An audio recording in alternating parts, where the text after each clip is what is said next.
আল্লাহ রাব্বুল আলামিন সাদ্দাতকে কি করলেন? এমন সাহস সাদ্দাতের, আল্লাহ রাব্বুল আলামিন ওই সমাজের মধ্যে সাদ্দাতের মধ্যে মুনাফিক হয়ে গেছে, ঠিক কিনা?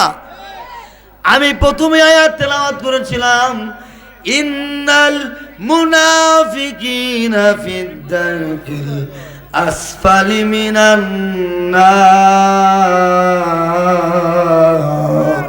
সুবহানাল্লাহ। কোরআন তেলাওয়াত সুন্দর লাগে না?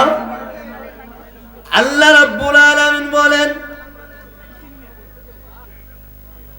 ইন্নাল মুনাফিকিন, নিশ্চয় মুনাফিক যারা, ফিদ দারকিল আসফালি মিনান নার, তারা হচ্ছে সর্বনিম্নে জাহান্নামের নিম্নে থাকবে। আল্লাহু আকবার। আরো আওয়াজে বলেন আল্লাহু আকবার। রব্বে কারীম কুরআনুল কারীমের মধ্যে বলেন, জাহান্নামের মাঝে সর্বনিম্নে থাকবে মুনাফিক।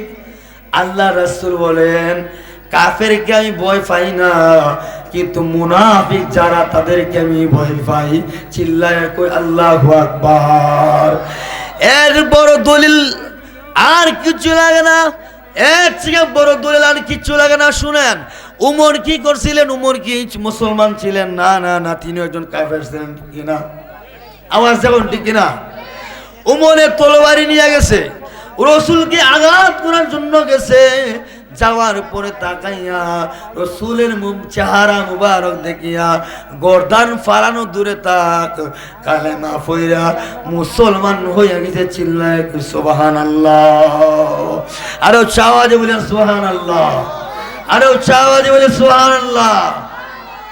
আল্লাহ মানা নবী মানা নয়, আরে নবী মানলে আল্লাহ মানা হয়। সুবহানাল্লাহ। আরে সেই কথা কোনো মানুষের নয়, সেই কথা কোনো মানুষের নয়। আল্লাহ কোরআনেতে কয়, আল্লাহ মানা নবী মানা নয়, নবী মানলে আল্লাহ মানা হয়। আল্লাহ মানা নবী মানা নয়, আরে নবী মানা হয়। সুবহানাল্লাহ। আরো চাওয়াজ বলে সুবহানাল্লাহ।